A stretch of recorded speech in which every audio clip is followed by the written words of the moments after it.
She doesn't belong here. The words echoed through the quiet supermarket aisle, sharp and cold like a slap in the face. 10-year-old twins, Emma and Lily, stood frozen beside their mother, Grace, as the older men glared at her with disdain. Grace didn't flinch. She never did. Instead, she wrapped an arm around each daughter and steered them away, her silence screaming louder than the men's hateful words. Emma and Lily didn't understand why people treated their mom differently. They knew she was different. Her deep brown skin contrasted with their pale complexion, but to them, she was just mom. She made pancakes in funny shapes, read bedtime stories with all the voices, and loved them more than anything else in the world. But the world didn't love her back. At school, classmates whispered, their curiosity tinged with judgment. Parents shot wary glances at pickup time. Even some teachers hesitated when Grace offered a warm smile or a handshake. "Why do people act like that?" Lily asked one night. Grace sighed, her gaze lingering on the framed photo of the three of them on the mantel. "People fear what they don't understand," she said gently, "but we don't let their ignorance define us. Okay?" Emma nodded, her jaw tight. She was the quieter of the two but no less fiery. "We're going to make people see how amazing you are, Mom."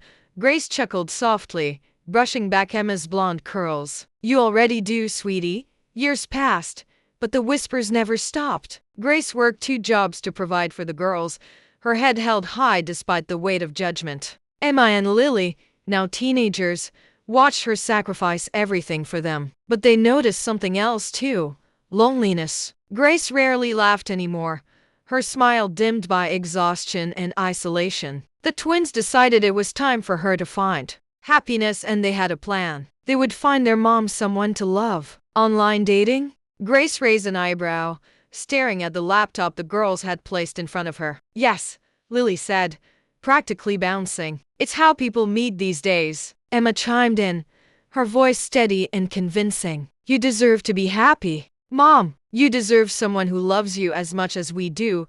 Grace hesitated. Her heart had been broken once before, and she'd vowed never to let anyone close enough to do it again. But the hope in her daughter's eyes was impossible to resist. "Okay," she said finally, "but only because you two won't take no for an answer."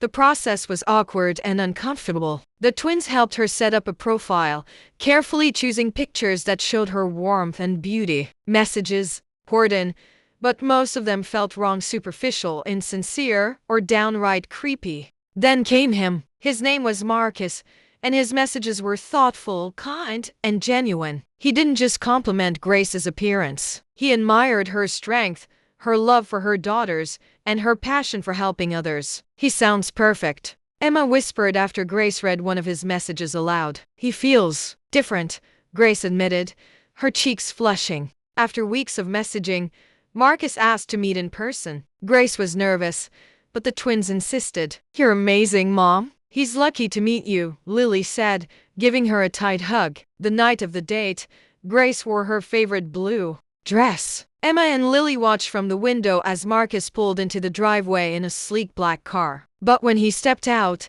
the twins froze. "Wait, that's..." Emma's voice trailed off, her eyes wide. "It can't be," Lily whispered, but her heart knew the truth. Marcus wasn't just anyone. He was their father. Grace's breath caught as Marcus approached the door, his face a mixture of shock and emotion. "Grace," he said softly, his voice trembling. "It's you." Her hands clutched the doorframe, her eyes scanning his face. "Marcus, what are you doing here?" "I didn't know," he whispered. "I didn't know it was you. I didn't know about them."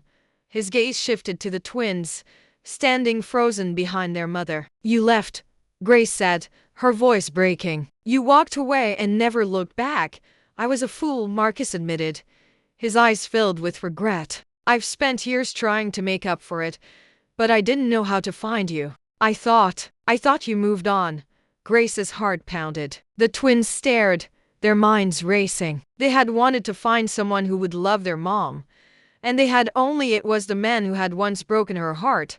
Here on my channel, we celebrate the power of love through stories that will touch your heart, inspire your soul, and remind you of its magic. If you believe in love, if you've ever been moved by its power, Then join our community by hitting the like button and subscribing. Together, let's share the beauty of love with the world. Your support means everything, so don't forget to like and subscribe to stay connected and inspired. Love is better when we share it. I can't do this, Grace said, stepping back. Please, Marcus begged. Just give me a chance to explain. To make it right, the twins exchanged a glance. Mom, Emma said softly, maybe we should hear him out. Grace hesitated, her walls crumbling under the weight of her daughter's hopeful eyes. It wasn't easy. The pain ran deep, and forgiveness didn't come overnight. But Marcus was determined to prove he had changed. He showed up, not just for Grace but for Emma and Lily too. He listened, apologized, and earned their trust one small step at a time. Months turned into a year, and Grace began to smile again. Not the weary, polite smile she gave the world, but the genuine, radiant smile her daughters remembered from their childhood. One evening, as the family sat around the dinner table, Marcus reached for Grace's hand. I'm not asking for anything you're not ready to give, he said quietly, but I want you to know that I love you. I love all of you, and I'll spend the rest of my life proving it.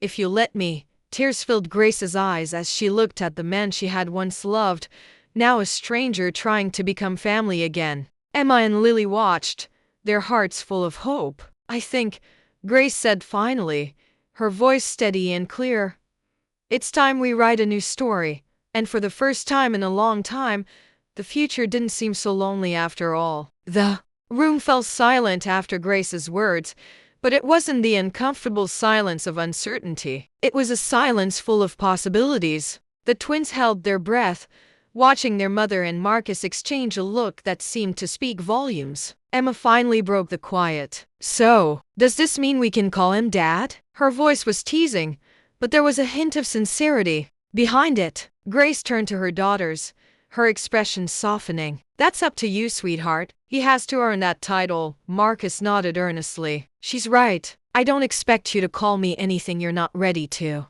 But I want you to know that being your father is the greatest gift I never knew I had. And I'll do everything I can to deserve it. Lily, the more outspoken of the two, leaned forward, resting her chin on her hand. Okay. But just so you know, Dad has big shoes to fill around here. Mom's kind of a superhero. Grace chuckled, shaking her head. Stop it. You two, don't scare him off. I'm not scared, Marcus said softly, his gaze never leaving Grace's. Not of this. The days that followed weren't perfect. Rebuilding trust was messy and complicated. Marcus joined in on family movie nights, helped with school projects, and even braved the awkwardness of meeting Grace's extended family, a group that wasn't shy about asking tough questions. How do we know you're serious this time? Grace's sister Tanya asked during one tense dinner. You left once. What's stopping you from leaving again? Marcus met her sharp gaze with quiet resolve. Because I've learned what I lost. I've spent years building wealth and success, thinking it would fill the emptiness. But none of it matters without them. He looked at Grace, Emma, and Lily. They're my family, my reason for everything. The words hung in the air, and for the first time, Tanya softened. She gave a grudging nod, as if to say, we'll see. One evening, as they sat on the porch watching the sun dip below the horizon, Marcus reached into his pocket and pulled out a small velvet box. Grace's heart skipped a beat as she watched him kneel in front of her. Grace, he began, his voice trembling. I've made mistakes that hurt you in ways I can't ever take back. But you gave me a second chance, and I want to spend the rest of my life proving I'm worthy of it. I love you, and I love the family we're building together. Will you marry me? Grace's breath caught, her eyes darting to her daughters, who were grinning from ear to ear. Say yes, Mom, Lily blurted, unable to contain her excitement. Emma nodded, her voice quieter but just as firm. You deserve this, Mom. Grace looked back at Marcus, tears streaming down her cheeks. She thought about the years of struggle, the loneliness, and the walls she had built to protect herself. And then she thought about the man kneeling before her, the man who had broken her heart but was now working tirelessly to mend it. Yes, she whispered, her voice breaking. Yes, I'll marry you. The wedding was small but beautiful. It wasn't about extravagance or impressing anyone. It was about love and redemption. Emma and Lily walked their mother down the aisle, their faces glowing with pride. Grace looked radiant in a simple ivory dress, her smile brighter than it had been in years. When Marcus took her hands and looked into her eyes, it wasn't just an exchange of vows, it was a promise to never let her down again. Life wasn't perfect after that. It never is. But it was filled with laughter, love, and the kind of healing that only comes when people choose to forgive and move forward together. Marcus became the father Emma and Lily had never had, showing up for every recital, every soccer game, and every late-night talk. He didn't just win Grace back. He became the man they all needed him to be. Years later, as Grace watched her daughters graduate from college, she felt a sense of peace she hadn't known in a long time. Marcus stood beside her, his arm wrapped around her waist, his pride matching her own. "You did good, Mom," Emma whispered, hugging her tightly. "No," Grace said, her eyes misty. "We did good, all of us." And in that moment, surrounded by the family she had fought so hard to protect, Grace knew she had finally found her happy ending. As the years passed, their story became one they shared often at family gatherings, with close friends, and even with strangers who needed hope. It was a story of broken beginnings and second chances, of love rediscovered and a family rebuilt against all odds. One day, as Grace sat on the porch with her grown daughters, now young women navigating their own lives, Emma asked a question that had been on her mind for a while. "Mom, do you ever regret letting him back in?" Grace didn't answer right away. She watched a breeze play with the flowers in her garden, the same garden Marcus had helped her plant when he moved back in. Memories of their journey together, both the painful and the beautiful, flashed through her mind.